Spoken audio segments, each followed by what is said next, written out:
दोस्तों आज जो कॉमिक्स हम पढ़ेंगे उसका नाम है डोमा। ये कॉबी और बेडिया की कॉमिक्स हैं। एक्शन एडवेंचर फैंटेसी होती है इनकी और कॉमेडी भी। तो पढ़ते हैं इसको। उस दिन बेडिया जैन को जंगल में घुमाने लाया था। बस काफी हो गए, अब रहने दो बेडिया। थोड़े और इकट्ठा कर लो जैन। ऐसे मीठे जामुनों की बार इस पेड़ पर पहली बार आई है। लो, नीचे आने में भला मुझे कितनी देर लगनी है। बस बस नीचे आ जाओ। वो बेडिया, मुझे जामुन वाकई बहुत पसंद है, तुम भी लो ने। कहो तो पूरा पेड़ उखाड़ कर किले के सामने ले जाकर गाड़ दूं। नहीं, उसकी जरूरत नहीं। अरे ओ गॉड, क्या हुआ? वो देखो उधर। अरे ये तो लकड़ बग्गे हैं और उस आदमी की टांगों से मांस नोच रहे हैं। कमाल है, कांटा भी चुभ जाए तो मुंह से कराई फूट पड़ती है। मगर इसे तो लकड़ बग्गे नोचे दे रहे हैं और ये फिर भी आराम से चला जा रहा है, जैसे इसे दर्द ही न हो रहा हो। उफ, इसे बचाओ भेड़िया। ए हुस, दूर हटो शैतानो। ए कौन हो तुम? क्या तुम उन मांसखोर पशुओं से अपनी रक्षा भी नहीं कर सकते थे? देखो तुम्हारी टांगों से कितना लहू बह रहा है। अजीब आदमी हो, बोलते क्यों नहीं?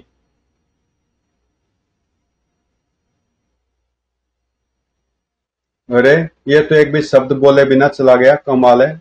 शायद ये भय जड़ हो गया है। भावहीन चेहरा, देखने में बिल्कुल बेजान लग रहा है। भेड़िया वो देखो, वो रुक गया है। अरे ये तो उस मर्द पड़े जंगली भैंसे को उठा रहा है। वैसे ही लाश को उसने फूलों से भरे टोकरे की तरह उठा लिया है। ये हमारे सामने से गुजर कर ऐसे जा रहा है जैसे मैं देख ही नहीं रहा हूं। जबकि तुम्हें देखकर तो हर कोई वैसे शेर जाता है। ये तो ठिठका भी नहीं। इसका व्यक्तित्व रहस्यमय है बेड़िया। ये जंगल है, यहाँ कई बार लोग भूल से ऐसी बूटियां खा लेते हैं जो उनके सोचने समझने की शक्ति को जाम कर देती है। शायद इसके साथ भी ऐसा ही हुआ होगा। चलो पूजो बाबा के पास चलते हैं। सुनकर चौंक पड़ा पूजो। क्या? उसका शरीर लकड़ बगे खा रहे थे और उसके चेहरे पर दर्द का कोई भी भाव नहीं था। लकड़ बगे तो अक्सर लाशों का ही मांस खाते हैं। इसका मतलब जंगल में फिर सिर उठा रहा है। डोमा। जंगल में कहीं उसी समय। हा हा हा। आओ साका, ले आए भोजन। 7 दिन से भूखा है डोमा। पर ओह ये क्या, तुम्हारी टांगी कैसे घायल होगी? जरूर किसी मुर्दाखोर पशु ने तुम्हें खाने की चेष्टा की होगी। मैं तुम्हें अपने शरीर की रक्षा करने का आदेश देना भूल गया था। आज पेट भरकर भोजन करूंगा, मगर अब ध्यान रखना, शिकार लाते वक्त अगर अगर जरूरत पड़े तो अपने शरीर की रक्षा जरूर करना। अब जाओ, क्योंकि मेरे भोजन का वक्त हो गया है। भूख लगे तो शाकाहारी को शाकाहार और मांसाहारी को मांसाहार की जरूरत पड़ती है। खरगोश का नरम मांस खाने की इच्छा कर रही है, मगर उसके लिए मुझे बाहर जाने की जरूरत नहीं। खरगोश तो मेरे सेवक भेड़िए पकड़ लाएंगे। मोती हीरा जबरू, काम मर गए सबके सब। हीरा मोती अंदर आओ। खूब चिल्लाए को भी, मगर दूर दूर तक एक भी भेड़िया मौजूद नहीं था। चले आओ भेड़ियों। को भी कोई बाहर आना पड़ा। यहाँ तो एक भी भेड़िया नजर नहीं आ रहा। कहाँ चले गए सब आरामखोर? ओह, एक भी नहीं आया। एक भी मिल जाए तो खाल खींच डालूंगा कम वक्त की। और तब हैरान हो उठा को भी। अरे ये क्या है? निकट ही कहीं से भेड़ियों की गुर्राटे आ रही हैं। ओह वो क्या है? ये तो मेरी भेड़िया फौज लगती है। मगर उफ उफ। भेड़िए भेड़िए उस कबीले में मौजूद थे। सैकड़ों भेड़िए। कॉबी के सेवक भेड़िए जो उसकी एक पुकार पर दौड़े चले आते थे। मगर आज जिन्हें कॉबी की आवाज जैसे सुनाई ही नहीं पड़ी थी। भेड़िया वहां चारों ओर बिखरा पड़ा मांस खाने में व्यस्त थे। हड्डियों को तोड़ने की चट चट की आवाजें कॉबी के कानों में नस्तर से चुभ गई। गर्र, वुफ वुफ, कटकटा। मैं यहाँ भूख से तड़प रहा हूँ और ये रामखोनी अपना पेट भरने में लगे हैं। मगर मगर जितने कसूरवार ये भेड़िए हैं। उससे ज्यादा कसूरवार हैं ये कबीले वाले जो उन्हें मांस फेंक रहे हैं। ओह। कोबी भेड़ियों के बीच आ पहुंचा और वुफ वुफ। मेरे भेड़ियों को मांस का लालच देकर यहाँ बुलाने का दंड कोबी तुम्हें जरूर देगा। नमक हरामो, मेरे आदेश के बिना तुम यहाँ मांस का भक्षण करने क्यों चले आए? वुफ वुफ कू कू। दूर हटो, दूर हटो, जाओ यहाँ से। श्याम थोड़। कौन है तू? ये क्या कर रहा है? ओह। ये है मेरा परिचय। समझा मैं हूँ क्यों कोबी। ये भेड़िए मेरे सेवक हैं। मारो मारो, ये हमारे अनुष्ठान में व्यवधान डाल रहा है। ओह। कोबी पूछ के सारे झूलता हुआ ऊपर पहुंचा और कोबी पर हमला किया तुमने। कोबी तुम्हें मजा चखा देगा।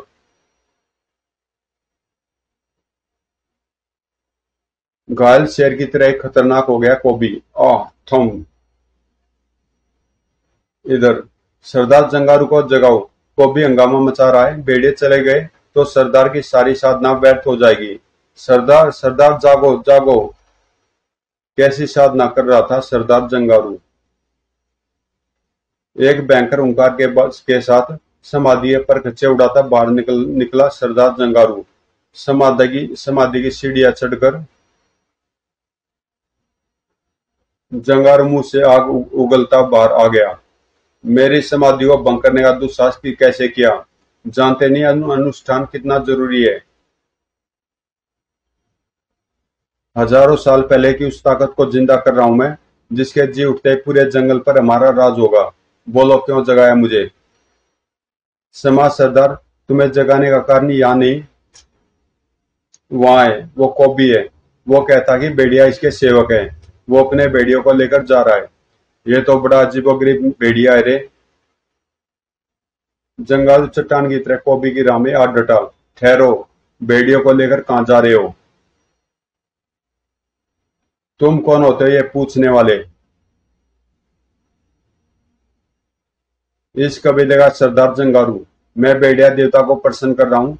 ये एक अनुष्ठान है जिसमें हमारा कबीला भेड़ियों को 7 दिन तक मांस का सेवन कराता है। अगर ये भेड़िए चले गए तो मेरा अनुष्ठान अधूरा रह जाएगा। तू भी भेड़िया है, लो तू भी मांस खा और बाकी भेड़ियों को भी खाने दे।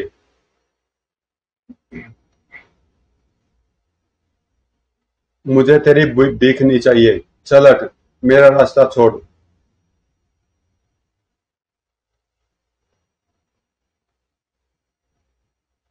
इन भेड़ियों को तेरे साथ गुलामों की तरह जाता देख और तेरी शक्तियों के बारे में सुनकर पहले ही मैं तुझे आराम से समझा रहा था, मगर लगता तू ऐसे नहीं मानेगा। मुझे भी तुझे अपनी शक्ति दिखानी पड़ेगी। जंगारू के मुंह से छुटी आग की तपिश से कुपित हो उठा कोबी। ओ, आग फेंकता तू, मगर मुझ पर आग फूंककर तूने अपनी मौत को अपने काफी पास बुला लिया है। कोबी ने उस शहतीर को जड़ से उखाड़ लिया। क्रंच। अब तेरा मुंह आग नहीं खून उगलेगा। उगल, अब आग उगल। थम।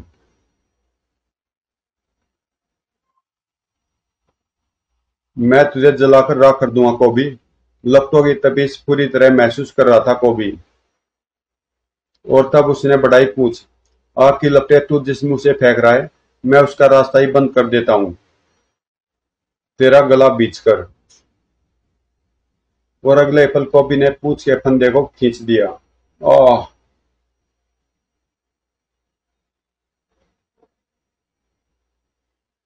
जंगारू लाश में बदल गया। 7 दिनों तक मेरे भेड़िया सेवकों को ये अपना गुलाम बनाए रखना चाहता था। अब ये खुद मौत का गुलाम बन गया। हा हा हा। कोबी ने उसे पूंछ के फंदे से आजाद करके वृक्ष की शाखाओं के फंदे में जकड़ दिया। अब 7 दिन तक अगर इसे किसी ने नीचे उतारा तो मेरे ये सेवक भेड़िए उसे भंपोड़ डालेंगे। कोबी अपने भेड़िए सेवकों को साथ लेकर लौट गया। चलो नमक हरामो, वापस चलो, और तुम में से कुछ मेरे लिए खरगोश पकड़ कर लाओ। मगर कबीला वासियों को भी हैरत के और भी झटके लगने थे, क्योंकि उसी समय शिकार की खोज करता वहां आ पहुंचा था साकाल। गुर्र गुर्र।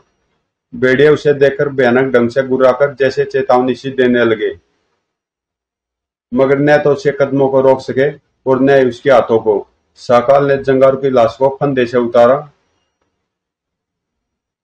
उसने कंधे पर लाश को रखा ही था कि भेड़िया उस पर टूट पड़े। गुर्र। Woof woof. गुस्सा आ गया साकाल को भी। गुर्र। तीसरे भेड़िए को भी उसने पूंछ से पकड़कर घुमाया। Woof woof. और दूर उछाल फेंका। सोए। किसी की भी हिम्मत न हुई उस शैतान के ऐसे अवतार को रोकने की। साकाल जंगार की लाश उठाए आगे बढ़ता चला गया। जंगल में मचा एक कोहराम अभी खत्म नहीं होने वाला था, क्योंकि वह घायल भेड़िया कोई संदेश भेज रहा था। वो भेड़िए से अन्य भेड़ियों तक पहुंचा वह संदेश। वो कॉबी तक भी आ पहुंचा। क्या मेरी चेतावनी के बाद भी किसकी हिम्मत होगी जंगार की लाश को फंदे से उतारने की। भेड़िए से भेड़िए के संदेश को ग्रहण करता आफत का वो परकाला साकाल तक जा पहुंचा। ठहर जा दुस्साहसी मानव। मगर साकाल के कदम न रुके। अपनी पुकार का कोई असर उस पर न होते देख कॉबी का तन बदन सुलग उठा। रुक जा, मेरी आवाज सुनकर ठहरता क्यों नहीं। कॉबी के बगल से होकर आगे निकल गया साकाल। अरे, उसकी इस हरकत से कॉबी की खोपड़ी और भी घूम गई। और जब कॉबी की खोपड़ी घूम जाती है तो वो गुस्से से पागल हो जाता है। स्ट्रिच, मैं तुझे रुकने के लिए कह रहा हूं और तू मेरे सामने से होकर आगे बढ़ता चला जा रहा है। अबे मैं क्या पागल हूं जो तुझे ऐसी आवाजें दे रहा हूं। दौड़। बोलता क्यों नहीं रामखोर, बोल। कहीं मेरे हाथों से मर न जाए। बूम। जल्दी बोल, बता मुझे कि मेरा मना करने के बाद भी तू इस कुत्ते की लाश को क्यों उतार लाया। जल्दी बक, जवाब दे। अब बात साकाल की बर्दाश्त के बाहर जा चुकी थी। उसने जंगार की लाश को वृक्ष की साख पर रखा, फिर मुड़ा और तड़ाक। ओह। साकाल के उस पथरीले वार ने कॉबी के गाल से रक्त की धारा बहा दी। साकाल का हाथ रुका नहीं। पत्थर का दूसरा वार भी कॉबी की आंखों के आगे रंगीन तारे नचाता चला गया। तड़ाक। ओह। खून से कॉबी का चेहरा और भी रक्तिम व विवश हो उठा। वहां गिरी पड़ी एक कटीली डाली उठाकर कॉबी साकाल पर टूट पड़ा। ओह। धड़। और अगले पल उसकी चिंगार से जैसे पूरा जंगल कांप उठा। अब तेरी खोपड़ी चूर चूर करके छोड़ूंगा। दौड़। दौड़। कुछ। शैतानियत पूरी तरह से कॉबी पर सवार हो चुकी थी। और ले। बच। पचाक ले। टुकड़े टुकड़े कर दूंगा तेरे। उसके बाद कॉबी ने सागाल को नीचे पटक मारा। वह चट्टान उठाई और कड़च। हिंसकता की सारी हदें पार कर दी। मगर अरे, तो फटी हुई खोपड़ी लेकर भी उठ गया। बड़ी जान है तेरे में। अब इस खोपड़ी को उखाड़ देता हूँ। सुस। वाह। गिर गई कम वक्त की लाश। धम। तब को भी बढ़ चला अपनी राह। बड़ा जीवट था ये तो, पर आखिर मेरे हाथों मारा गया।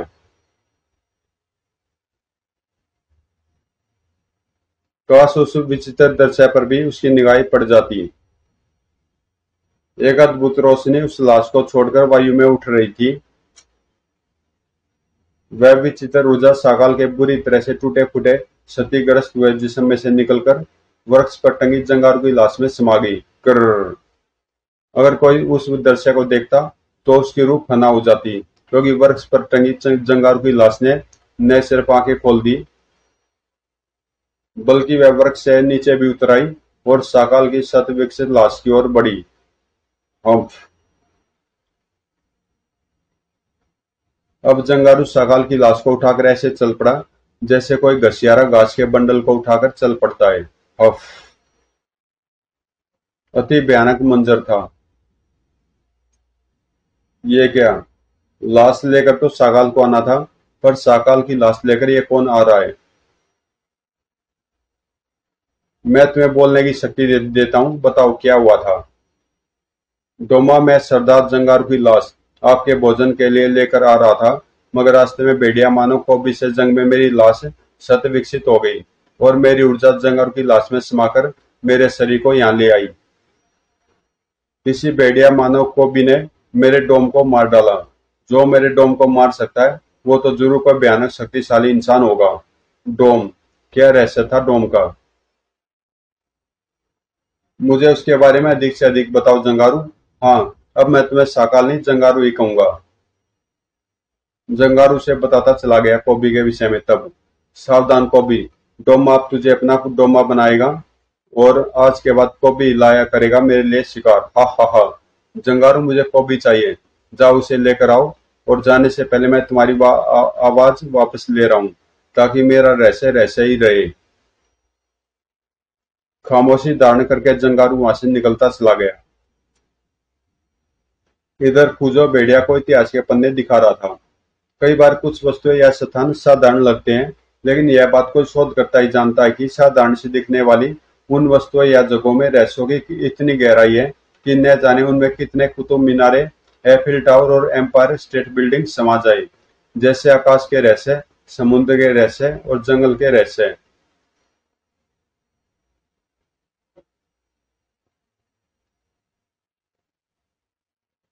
खूंखार आदमखोर संत, आदिवासी मुखिया तंत्र मंत्र का प्रयोग आत्माओं को सिद्ध करने में करता था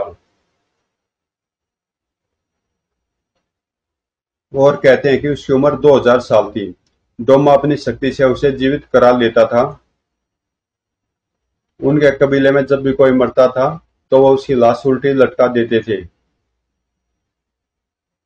डोमा अपनी शक्ति से उसे जीवित कर लेता था। ऐसे आदमी को डोम कहा जाता था।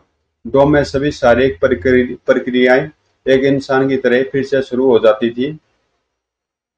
इस प्रकार उनके कबीले में कभी मौत का रुदन नहीं होता था। आदमखोर संत की खूनी हरकतों से तंग आकर एक दिन अन्य कबीले वासियों ने जीने या मरने की सौगंध ली। उन्होंने इस आत्मघाती दस्ते को सुरमा नाम दिया। मिट जाएंगे या मिटा डालेंगे।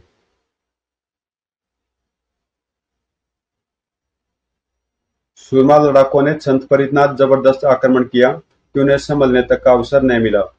अपनी तांत्रिक शक्तियों को जगाने के लिए डोमा अपने तांत्रिक घेरे में जा बैठा, मगर सुरमा लड़ाकों का आक्रमण इतना तीव्र था कि वह ऐसा न कर पाया। इसे फांसी दे दो। डोमा अब तक कबीले में न जाने कितने लोगों को डोम बना चुका था। उन्हें हमेशा के लिए खत्म करने के लिए पूरे कबीले के लोगों के सिर धड़ से जुदा कर दिए गए। ऐसा करना इसलिए आवश्यक था क्योंकि किसी डोम का शरीर नष्ट होने की सूरत में उसमें मौजूद आत्मा या शरीर को जिंदा रखने की ऊर्जा किसी भी दूसरे मर्द इंसानी शरीर में स्वतः ही समाकर उसे जिंदा कर सकती थी। उस दिन ऐसी ऊर्जा को एक भी लाश ऐसी न मिली जिसका सिर धड़ से जुदा न हुआ हो। संत कबीले के एक एक आदिवासी की लाश राख का ढेर बना दी गई। संत कबीले का नामो निशान मिटा दिया गया। दोस्तों, यहाँ पे मैं इसका पार्ट 1 कर रहा हूँ और इससे आगे की स्टोरी हम पढ़ेंगे डोमा पार्ट 2 में, जो आपको 1 घंटे के बाद मिल जाएगी। तो मिलते हैं इसके पार्ट 2 डोमा पार्ट 2 में।